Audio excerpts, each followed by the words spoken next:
Shalom, shalom, mes bien-aimés, nous vous bénissons tous au nom de Jésus-Christ de l'éternité qui est descendu avec les enseignements de l'éternité pouvant nous permettre à nous conduire à l'éternité aujourd'hui. Les gens disent aujourd'hui, en voyant la guerre qui se passe en Israël, ils disent que non, nous attendons maintenant le retour de Jésus-Christ. Et pourtant, Christ est déjà là, il est venu, il enseigne les enseignements de l'éternité. Christ était allé dans les lieux saints, il a fini son ministère des lieux saints, il s'est élevé dans les lieux très saints et il a commencé à proclamer les enseignements de l'éternité pouvant nous permettre à devenir des éternels. Alors ne rêvez pas. Aujourd'hui, Dieu est un enseignant, il est dans la chair humaine, il enseigne, il est en RDC. Jésus-Christ aussi, c'est un enseignant, et il est aussi en RDC à Kinshasa, il enseigne les enseignements de l'éternité. Alors n'attendez pas que non, Jésus-Christ va revenir, il est déjà là et il est de retour, il enseigne les enseignements de l'éternité. Nous allons parler du lieu très saint, puisque avant de parler du lieu très saint, il y avait d'abord les lieux saints, et vous devriez quitter les lieux saints pour aller dans les lieux très saints. Alors, pour le message du lieu très saint, lisons Hébreux chapitre 9, verset 8, et puis nous sautons 11, et vous descendez. Lisons. Le Saint-Esprit montrait par là que les chemins du lieu très saint n'étaient pas encore ouverts, tant que le premier tabernacle subsistait. C'est une figure pour les temps actuels où l'on présente des offrandes et des sacrifices qui ne peuvent rendre parfait sous les rapports. 11. Mais Christ est venu comme souverain sacrificateur des biens à venir. Il a traversé le tabernacle plus grand et plus parfait qui n'est pas construit des mains d'hommes, c'est-à-dire qui n'est pas de cette création. Et il est entré une fois pour toutes dans les lieux très saints, non avec le sang de bouc et de veau, mais avec son propre sang, ayant obtenu une rédemption éternelle. Christ avait double ministère. Durant le règne de la première venue, Christ devait traverser le ministère des saints, puisque l'Éternel dit, il prédit dans Lévitique 9, Lévitique 19, verset 1 à 2, l'Éternel avait prédit, il avait recommandé à son peuple Israël, et il avait prédit, il dit, l'Éternel recommanda à l'Assemblée d'Israël et leur dit, soyez saints comme moi je suis saint, l'Éternel est votre Dieu. On devrait être saint avec l'enseignement spirituel du commencement que l'Éternel a proclamé au travers de Christ, et on devrait aussi être saint avec l'enseignement spirituel du commencement que l'Éternel, durant le règne de la première venue, a proclamé également au travers de Dieu. Puisque l'Éternel possède deux fils, il a son fils comme Christ, et il enseigne au travers de Christ. Il a aussi un autre deuxième fils, Dieu, et il enseigne au travers de Dieu. C'est comme ça la Bible dit, l'Éternel est Dieu et l'Éternel est Christ. Ça dit que l'Éternel enseignant au travers de Christ et l'Éternel enseignant au travers de Dieu. Alors, aujourd'hui, nous ne parlons plus du lieu saint. Le lieu saint, c'était la sainteté du règne de la première venue. C'était l'enseignement, c'était le ministère de la première venue de Jésus-Christ. On devait être saint, sanctifié au travers de l'enseignement spirituel du commencement que l'Éternel a enseigné au travers de Christ, et il a enseigné aussi également au travers de Dieu. Et là, c'était les lieux saints.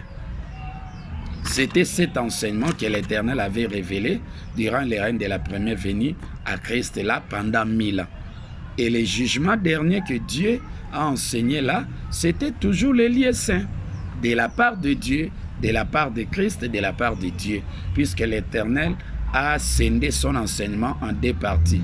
Il y a une portion, il a révélé ça en Christ pour faire de lui un saint, et puis Christ aussi devait transmettre cette sainteté aux messagers et les messagers aux disciples. Et c'était les lieux saints. Et aujourd'hui, à l'éternité, nous ne parlons plus du lieu saint. À l'éternité, parlons maintenant du lieu très saint. Puisque Christ devait quitter les règnes de la première venue à la fin de 1000 ans, il devrait s'élever à la montagne de transfiguration. Là, c'est Matthieu 17. Christ a pris avec lui Pierre, Jacques et Jean et s'est rendu à la haute montagne. Là, c'était pour entrer dans les lieux très saints, pour que l'Éternel puisse lui révéler les enseignements de l'éternité et redescendre, revenir pour la seconde fois et accomplir son ministère de l'éternité.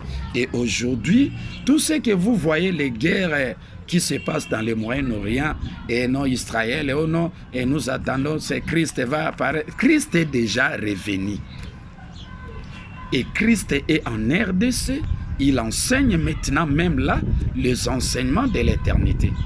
Israël est là, l'Éternel l'a rejeté, puisqu'il n'a plus la sainteté. Les gens partent en pèlerinage en Israël là-bas, soit disant que c'est les lieux saints. Les lieux saints qui est souillé, le diable est entré là-bas en train de détruire, de tuer.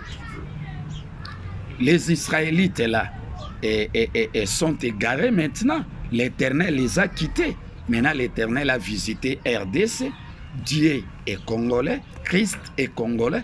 Dieu est maintenant même là, il enseigne, il a enseigné sa part de l'enseignement de l'éternité, il a achevé, et maintenant là, c'est Christ qui enseigne les enseignements de l'éternité que l'Éternel lui a révélé. Alors, ne rêvez pas. Christ est sur la terre des hommes, il enseigne les enseignements de l'éternité, pouvant vous permettre à devenir des éternels. C'est comme ça, la Bible dit ici, mais Christ est venu comme souverain sacrificateur des biens à venir. Les biens à venir, c'était les enseignements de l'éternité, c'était les enseignements de la réapparition, de la seconde venue. Les biens à venir, là, c'était l'éternité. Les siècles présents, siècles à venir. Siècles présents, c'était les règnes de 1000 ans. C'était les lieux saints. Les biens à venir, c'était pour nous rendre très saints. C'était pour entrer dans les lieux très saints. Et aujourd'hui, Dieu a souillé les lieux très saints, puisqu'il a prétendu être, il a déclaré être le fils unique de l'Esprit créateur. Et pourtant, ici, Jésus-Christ devrait aussi traverser les lieux très saints. C'est Hébreux chapitre 9, verset 11 à 12.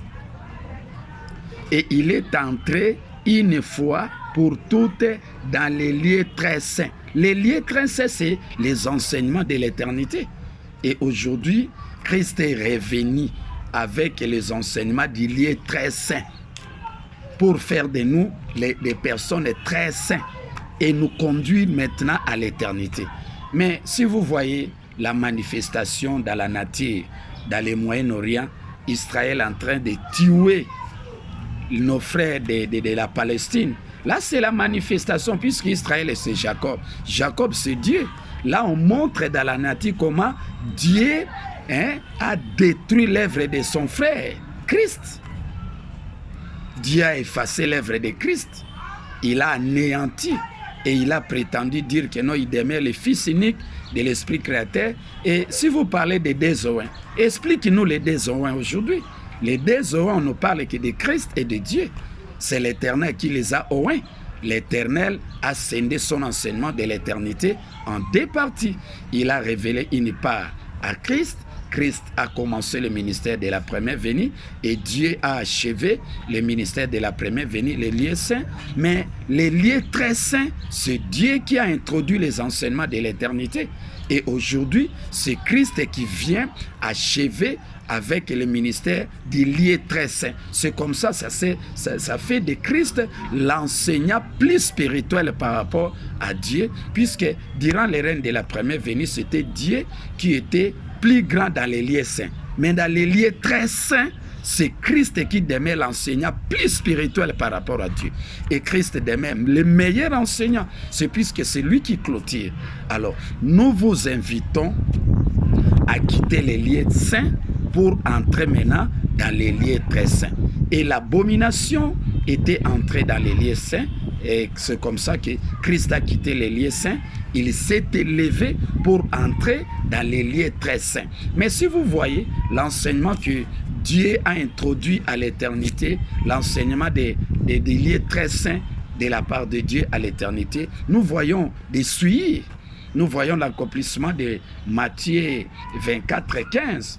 Et la Bible dit, lorsque vous voyez l'abomination de la désolation dont a parlé le prophète Daniel s'établit dans les lieux saints, que celui qui lise fasse attention. Mais aujourd'hui nous disons, lorsque vous voyez l'abomination de la désolation s'établit dans les lieux très saints de Dieu, que celui qui écoute son enseignement prête attention, puisqu'il y a l'esprit de l'égarement qui s'est incarné là, pour prétendre dire que non, il demeure le fils unique de l'esprit créateur.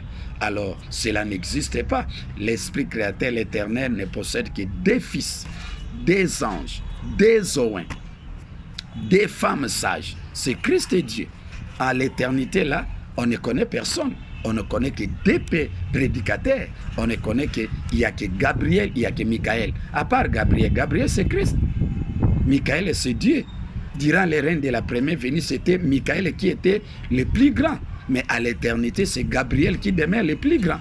Gabriel, c'est Christ qui demeure le plus grand, meilleur enseignant spirituel, puisque c'est lui qui clôture avec les enseignements de l'éternité. C'est ça ce qui fait de nous les lieux très saints.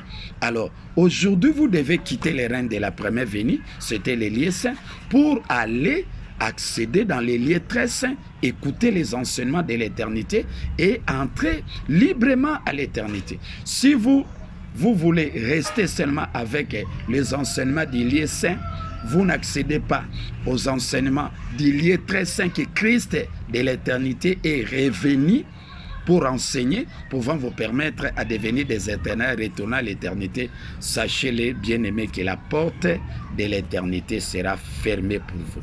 Que l'Éternel vous bénisse.